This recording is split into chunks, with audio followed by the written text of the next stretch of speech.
Ya Bapak, setelah proses anamnesis selesai, kita lanjut ke tahap pemeriksaan berikutnya Pak ya, pemeriksaan fisik. Di sini saya minta Bapak nanti untuk berbaring dan dibuka pakaian atasnya untuk saya melihat dan memeriksa dari keluhan yang Bapak keluhkan di anamnesis.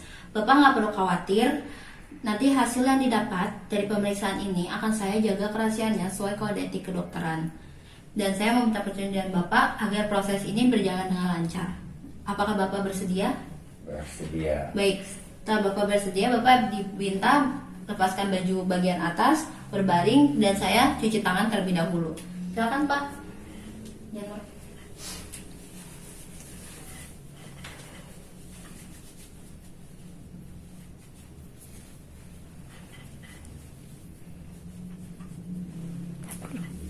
Oke Bapak, silakan. Dan pemeriksa berdiri di sebelah kanan pasien. Dan pertama kita akan lakukan inspeksi dulu, dimulai dari bagian atas kepala dan dilihat dari warna rambut hitam dan juga tidak tampak kering, dan juga saat kita pakai tangan misalkan gini tidak ada rambut yang rontok. Dan kemudian pada alis kita lihat dari medial ke lateral dan didapatkan kerontokan pada kedua alis. Selanjutnya Bapak diminta lihat ke bawah Pak, matanya Pak. Saya lihat ke bawah, maaf, kita lihat ke atas untuk melihat sklera tidak ikterik, dan kemudian Bapak lihat ke atas Pak, dan konjungtiva tidak anemis. Kemudian ke bagian hidung kita lihat tidak didapatkannya septumnasi pada lubang hidung kanan dan kiri, dan juga tidak didapatkannya darah, keluar darah atau seperti bekuan darah, juga tidak didapatkannya benjolan dan sekret. Selanjutnya, pada bagian bibir kita lihat tidak didapatkan cyanosis atau kebiruan, dan di bagian bibir bagian bawah tidak ditampak kering, dan dibuka Pak mulutnya Pak, dan dibuka lihat mukosanya tidak mukosa hiperemis, dan juga tidak didapatkan pembesaran tonsil dan pembesaran tonsil. Nah selanjutnya udah ditutup kembali Pak. Selanjutnya kita akan melakukan pemeriksaan untuk melihat apakah adanya pembesaran kelenjar getah bening. Sebelum pemeriksaan kelenjar getah bening, kita lihat dulu posisi trakea. Posisi trakea dalam batas normal, yaitu berada di bagian tengah dan menggunakan kedua jari. Ya, tidak didapatkan di bagian tengah. Dan kemudian selanjutnya kita akan melakukan pemeriksaan kelenjar getah bening dari submandibula sampai submandibula. Dari submandibula sampai mandibula, terus ke bagian leher bagian bawah sampai ke bagian klavikula, tidak didapatkan pembesaran kelenjar getah bening. Selanjutnya saya akan melakukan pemeriksaan untuk memeriksa bagian dada untuk melihat dari bawah bentuk dada. Bapak bernafas panjang ya Pak ya? Pak, nafas panjang Pak. Ya, selanjutnya lepas. Bentuk dada simetris dan tidak didapatkannya retraksi iga, selak iga, dan juga tidak didapatkannya massa. Nah, selanjutnya saya akan melakukan palpasi. Palpasi yang pertama yang dilakukan untuk melihat apakah ada nyeri tekan, dan lihat juga dari ekspresi pasien, dan juga untuk melihat apakah adanya massa. Bapak kalau sakit bilang ya Pak ya? Sakit Pak? Enggak. Sakit Pak? Enggak. Sakit Pak? Enggak. Sakit Pak? Enggak. Sakit Pak? Enggak. Sakit Pak? Enggak. Tidak didapatkan nyeri tekan dan juga tidak didapatkannya massa. Baik, selanjutnya setelah melakukan ini saya akan melakukan perkusi. Sebelum perkusi, mohon maaf, saya akan melakukan untuk menentukan vokal premitus bagian dada kanan dan kiri. Dengan Bapak nanti saya akan meletakkan kedua tangan saya Pak ya di dada, dan Bapak sebutkan 77 ya Pak ya. Sebutkan Pak. 77. Sebutkan lagi Pak. 77. Sebutkan lagi Pak. 77. Baik, pada vokal premitus dada kanan dan dada kiri didapatkan sama dalam batas normal. Selanjutnya saya akan melakukan perkusi pada bagian sebelah kanan terlebih dahulu untuk menentukan batas dari paru sampai ke hepar, dari sonor sampai ke redup. Menggunakan tangan kanan untuk mengetuk dan meletakkan tangan kiri di setelah iga pertama.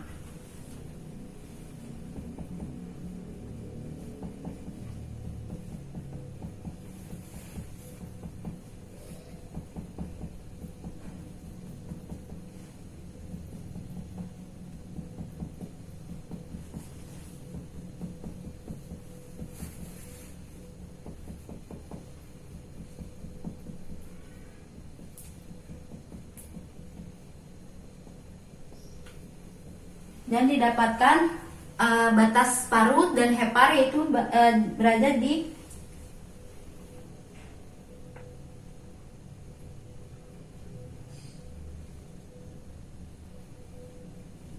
terdapat di interkosta 8 dan 9. Didapatkan suara sonor dari didapatkan suara redup dari sonor ke redup. Selanjutnya saya akan melakukan untuk menilai perbedaan dari perbedaan suara yang ditemukan, perbatasan dari paru kiri ke lambung, yaitu dari sonor ke timpani. Dimulai dari interkosta yang atas, dari mid scapula.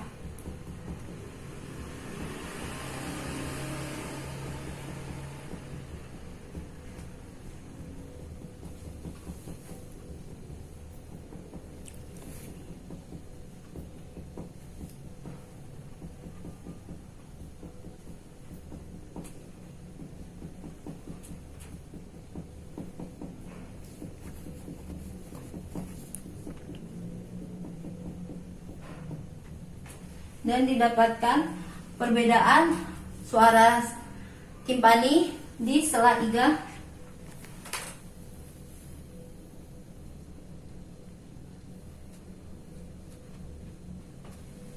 di sela iga 9. Selanjutnya, setelah melakukan perkusi, saya akan melakukan auskultasi menggunakan stetoskop untuk menilai suara dasar pada paru dan juga untuk melihat apakah ada suara tambahan. Menggunakan membran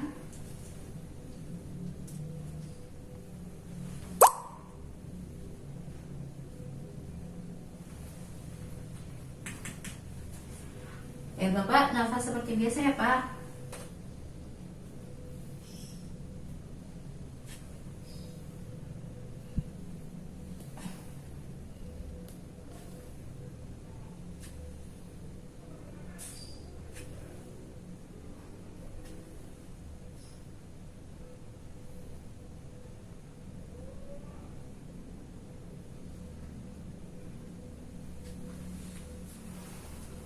Baik, tidak didapatkan suara tambahan, suara nafas vesikuler normal dalam batas normal.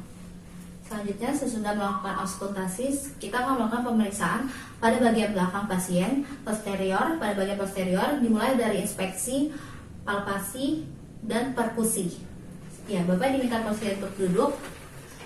Dan posisi duduknya tegak ya Pak ya. Pertama kita akan melakukan inspeksi terlebih dahulu. Dilihat tidak didapatkannya deformitas kulit dan tidak didapatkannya kemerahan pada kulit pada kedua dada kanan dan kiri, dan juga tidak didapatkan retraksi sela iga, dan juga tidak didapatkan jejas atau benjolan. Pertama, selanjutnya saya akan melakukan palpasi dimulai seperti huruf S, dimulai dari skapula sampai ke bawah untuk melihat ada nyeri tekan atau tidak. Bapak kalau ada nyeri bilang apa ya? Ada nyeri nggak Pak? Enggak. Ada nyeri nggak Pak? Enggak. Ada nyeri nggak Pak? Enggak. Ada nyeri nggak Pak? Enggak. Ada nyeri nggak Pak? Tidak. Ada nyeri nggak Pak? Tidak. Ada nyeri nggak Pak? Enggak. Ada nyeri nggak Pak? Tidak. Tidak didapatkannya nyeri tekan dan tidak didapatkannya juga massa. Selanjutnya, setelah melakukan palpasi, saya akan melakukan sama masih untuk menilai vokal primitusnya.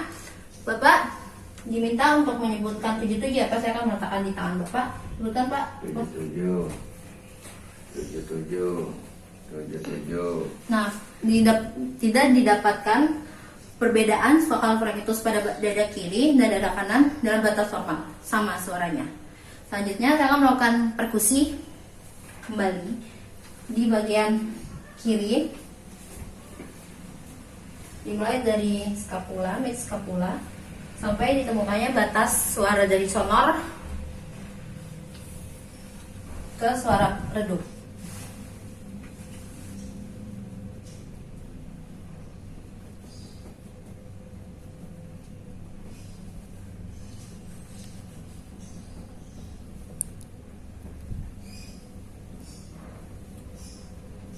Menentukan dari batas redup, batas sonor ke redup, kita akan melakukan di sini di tengah-tengah mid scapula di untuk bagian sebelah kiri.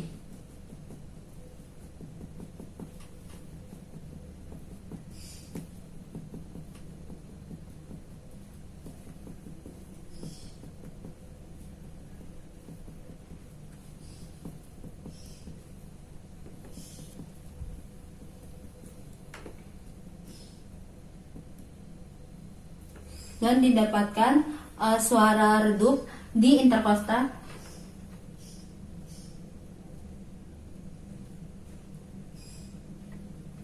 di interkosta 9 dan 10. Selanjutnya di bagian sebelah kanan kita akan juga menentukan sama seperti yang dilakukan di bagian sebelah kiri. Berhenti. Enggak, ini. Ya.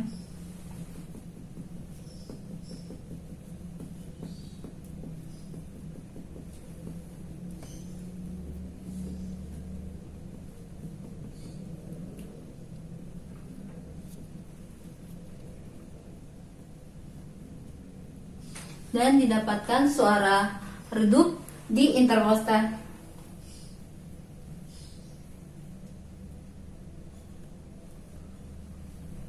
di interkosta 9 dan 10. Nah, selanjutnya sudah didapatkan ini, pemeriksaan telah selesai dan hasilnya yang disimpulkan adalah pasien tidak didapatkan kelainan, semuanya dalam batas normal, dan juga tidak adanya tambahan suara nafas tambahan seperti rongki, wheezing, dan tidak juga didapatkan massa atau benjolan. Jadi kesimpulannya pasien hasilnya dalam batas normal, tidak ditemukan adanya suara-suara tambahan atau kelainan-kelainan yang lain. Terima kasih. Assalamualaikum.